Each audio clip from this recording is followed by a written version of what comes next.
ಸ್ಮರಣೆಯಿಂದ ಸಕಲ ಪಾಪಹರ ರಾಮ ರಾಮ ಎನ್ನಿರೋ. ಶ್ರೀರಾಮ್ ಜೈ ರಾಮ್ ಜೈ ಜೈ ರಾಮ್. ಅಯೋಧ್ಯೆಯಲ್ಲಿ ಶ್ರೀರಾಮ ಪಟ್ಟಾಭಿಷೇಕ ಕಥಾ ಮಾಲಿಕೆಯ 21 ದಿನಗಳ ಭಾಗದಲ್ಲಿ 20ನೇ ದಿನದ ಕಥಾ ಭಾಗಕ್ಕೆ PhD by DG ಯೂಟ್ಯೂಬ್ ಚಾನಲ್ನ ಎಲ್ಲ ವೀಕ್ಷಕರಿಗೂ ಸ್ವಾಗತ ಸುಸ್ವಾಗತ. ಇಂದು ಶ್ರೀರಾಮನ ಕಥೆಯನ್ನು ನಾವು ಕೇಳಿದರೆ ಮುಂದೆ ಶ್ರೀರಾಮನೂ ನಮ್ಮ ಕಥೆಯನ್ನು ಕೇಳುತ್ತಾನೆ. ಜೈ ಶ್ರೀರಾಮ್. ವೀಕ್ಷಕರೇ, ಸೀತಾಮಾತೆಯನ್ನು ನೋಡಿದಂತಹ ಆಂಜನೇಯನು ಮತ್ತೆ ವಾನರ ಸಮೀಪಕ್ಕೆ ಬಂದಿದ್ದಾನೆ. ಅಂದರೆ ಸಮುದ್ರವನ್ನು ಮತ್ತೆ ಸಮುದ್ರದ ಮೇಲಿಂದ ಮತ್ತೆ ತನ್ನ ಮೊದಲ ಜಾಗಕ್ಕೆ ಬಂದಿದ್ದಾನೆ. ಇಲ್ಲಿ ವಾನರರೆಲ್ಲರೂ ಕೂಡ ಆಂಜನೇಯನಿಗಾಗಿ ಕಾಯುತ್ತಿದ್ದಾರೆ. ಆಂಜನೇಯ ಬಂದ ತಕ್ಷಣ ಎಲ್ಲರೂ ಕೂಡ ಆಂಜನೇಯನ ಸುತ್ತುವರೆದಿದ್ದಾರೆ. ಏನಾಯಿತು ಏನಾಯಿತು ಎಂದು ಪ್ರತಿಯೊಬ್ಬರೂ ಕೇಳುತ್ತಿದ್ದಾರೆ. ಆಂಜನೇಯನು ಆಗ ಲಂಕಾಪಟ್ಟಣದಲ್ಲಿ ನಡೆದಂತಹ ಎಲ್ಲ ವಿಚಾರಗಳನ್ನು ಸವಿಸ್ತಾರವಾಗಿ ತಿಳಿಸುತ್ತಾನೆ. ತದನಂತರ ಎಲ್ಲರೂ ಹರ್ಷಚಿತ್ತರಾಗಿ ವಾನರರೆಲ್ಲರೂ ಕೂಡ ಸುಗ್ರೀವನಲ್ಲಿಗೆ ಹೋಗುತ್ತಾರೆ. ಸುಗ್ರೀವನಿಗೆ ಈ ವೃತ್ತಾಂತವನ್ನು ತಿಳಿಸಿ ಶ್ರೀರಾಮ ದೇವರಿಗೆ ಸೀತಾಮಾತೆಯವರು ಕೊಟ್ಟಂತಹ ಚೂಡಾಮಣಿಯನ್ನು ಕೊಡುತ್ತಾರೆ. ಆ ಒಂದು ಗುರುತನ್ನು ನೋಡಿದಂತಹ ಶ್ರೀರಾಮನು ಕಣ್ತುಂಬಿಕೊಳ್ಳುತ್ತಾರೆ. ಸೀತಾಮಾತೆಯವರನ್ನು ನೋಡಿದಷ್ಟೇ ಅವರ ಮುಖದಲ್ಲಿ ಆ ಭಾವನೆ ತುಂಬಿರುತ್ತದೆ.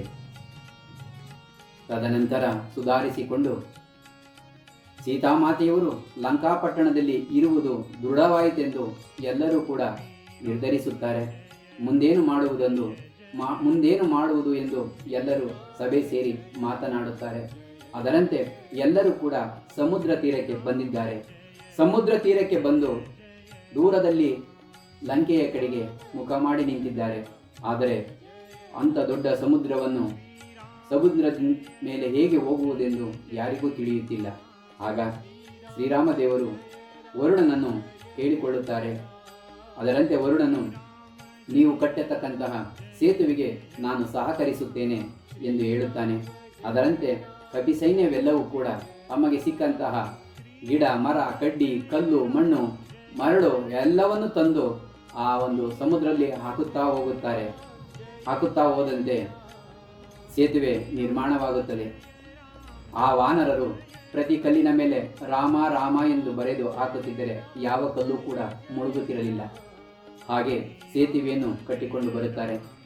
ಕಟ್ಟಿಕೊಂಡು ಸೇತುವೆ ಮೇಲೆ ನಡೆದುಕೊಂಡು ಲಂಕಾಪಟ್ಟಣದ ಸಮುದ್ರ ತೀರಕ್ಕೆ ಬರುತ್ತಾರೆ.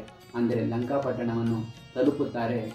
ರಾಮ, ಲಕ್ಷ್ಮಣ, ಸುಗ್ರೀವ, ಆಂಜನೇಯ ಹಾಗೂ ಜಾಂಬವಂತ ಮತ್ತು ಸೇತುವೆಯನ್ನು ಕಟ್ಟಿದಂತಹ ನಳ, ನೀಲ, ಅಂಗದ ಹೀಗೆ ಅನೇಕರು ಎಲ್ಲರೂ ಕೂಡ ಅಲ್ಲಿಗೆ ಬಂದಿದ್ದಾರೆ.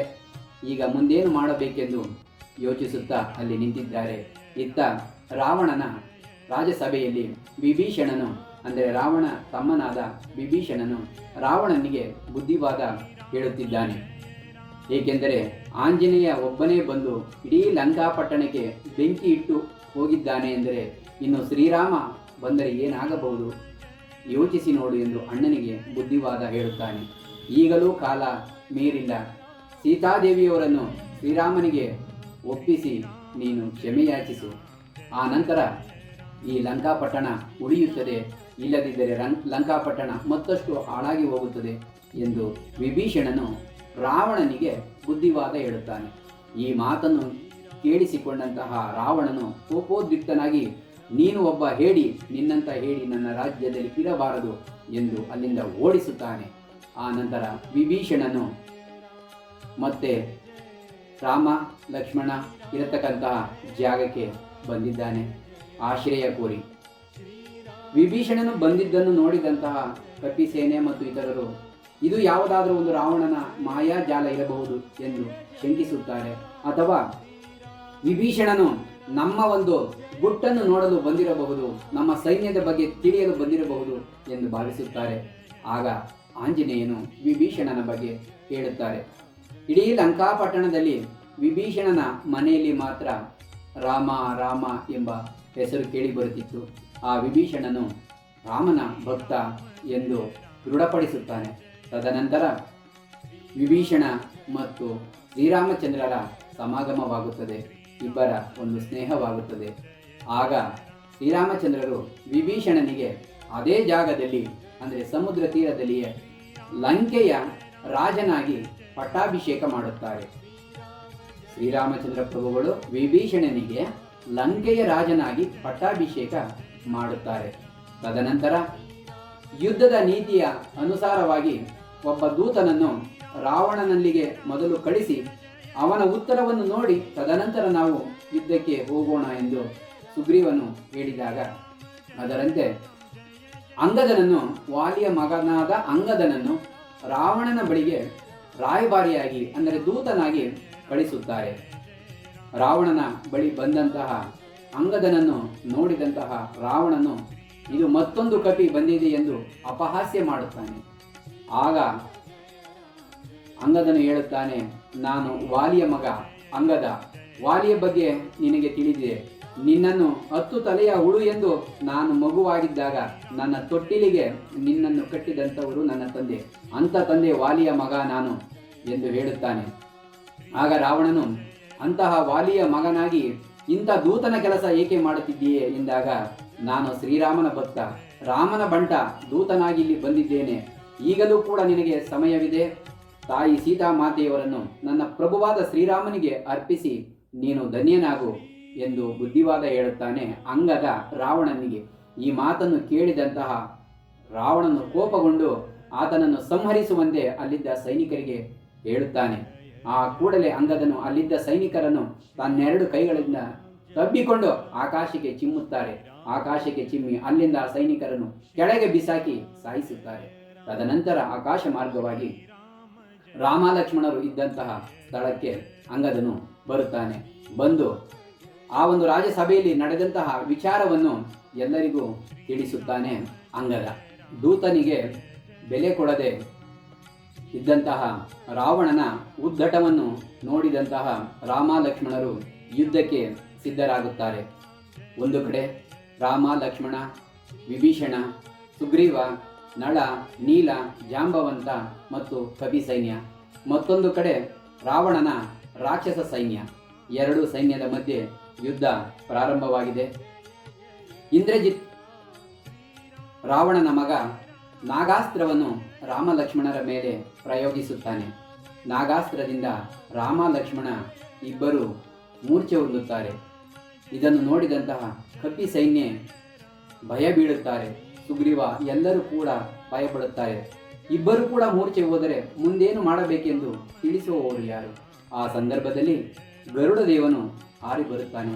ಗರುಡ ದೇವನು ಬಂದು ನಾಗಾಸ್ತ್ರಕ್ಕೆ ಬಲಿಯಾಗಿದ್ದಂತಹ ಇಬ್ಬರನ್ನು ಕೂಡ ನಾಗಾಸ್ತ್ರದಿಂದ ಬಿಡಿಸುತ್ತಾನೆ ಗರುಡ ದೇವ. ತದನಂತರ ರಾಮ ಲಕ್ಷ್ಮಣರು ಎಚ್ಚರಗೊಳ್ಳುತ್ತಾರೆ. ಶ್ರೀರಾಮ ಪ್ರಭುವಿಗೆ ಗರುಡನು ನಮಸ್ಕರಿಸಿ ಅಲ್ಲಿಂದ ಹೊರಟು ಹೋಗುತ್ತಾನೆ. ತದನಂತರ ಮತ್ತೆ ಯುದ್ಧ ಪ್ರಾರಂಭವಾಗುತ್ತದೆ. ಘನಘೋರ ಯುದ್ಧ ರಾವಣನ ಸೈನ್ಯ ಮತ್ತು ಶ್ರೀರಾಮರ ಸೈನ್ಯದ ಮಧ್ಯೆ ನಡೆಯುತ್ತಿದೆ. ಈ ಒಂದು ಯುದ್ಧದಲ್ಲಿ ಅನೇಕ ದಿನಗಳ ಕಾಲ ನಡೆದಂತಹ ಯುದ್ಧದಲ್ಲಿ ಕುಂಭಕರ್ಣನ ಸಹಿತ ಅನೇಕ ರಾಕ್ಷಸರು ಮರಣ ಹೊಂದಿದ್ದಾರೆ. ಒಮ್ಮೆ ರಾವಣನು ತನ್ನ ಅಸ್ತ್ರವನ್ನು ಲಕ್ಷ್ಮಣನ ಮೇಲೆ ಪ್ರಯೋಗಿಸಿದಾಗ ಲಕ್ಷ್ಮಣನು ಪ್ರಜ್ಞೆ ತಪ್ಪುತ್ತಾನೆ. ಪ್ರಜ್ಞೆ ತಪ್ಪಿ ನೆಲದಲ್ಲಿ ಬಿದ್ದಿರುತ್ತಾನೆ. ಆ ಕೂಡಲೇ ರಾವಣನು ರಥದಿಂದ ಇಳಿದು ಆತನನ್ನು ಎತ್ತಿಕೊಂಡು ರಥದಲ್ಲಿ ಹಾಕಿಕೊಂಡು ಲಂಕೆಗೆ ಹೊರಡಬೇಕು ಎಂದು ಬಯಸಿ ಕೆಳಗಿಳಿಯುತ್ತಾನೆ. ಬಂದು ಆ ಲಕ್ಷ್ಮಣನ ದೇಹವನ್ನು ಎತ್ತಲು ಪ್ರಯತ್ನಿಸುತ್ತಾನೆ. ಆ ಲಕ್ಷ್ಮಣನ ದೇಹವನ್ನು ಕಿಂಚಿತ್ತು ಅಲುಗಾಡಿಸಲು ಕೂಡ ರಾವಣನಿಂದ ಆಗುವುದಿಲ್ಲ. ರಾವಣ ಕೈಲಾಸ ಪರ್ವತವನ್ನೇ ಎತ್ತಿದವನು ಲಕ್ಷ್ಮಣನ ದೇಹವನ್ನು ಅಲುಗಾಡಿಸಲು ಕೂಡ ಆಗುವುದಿಲ್ಲ.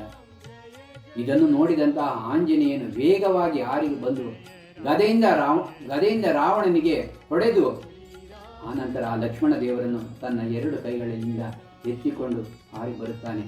ಹಾರಿ ಬಂದು ಆತನಿಗೆ ಸುಗ್ರೀವನಲ್ಲಿಗೆ ಕರೆತಂದು ಆತನಿಗೆ ಉಪಚರಿಸಿ ಆನಂತರ ಲಕ್ಷ್ಮಣನು ಎಚ್ಚರಗೊಳ್ಳುತ್ತಾನೆ. ತದನಂತರ ಹೀಗೆ ಯುದ್ಧ ಮುಂದುವರಿದಿದೆ. ಈ ರೀತಿಯಾಗಿ ಯುದ್ಧವು ನಡೆಯುತ್ತಿರಲು ಒಮ್ಮೆ ಲಕ್ಷ್ಮಣನು ರಾವಣನ ಮೇಲೆ ಅನೇಕ ಬಾಣಗಳ ಸುರಿಮಳೆ ಮಾಡುತ್ತಾನೆ.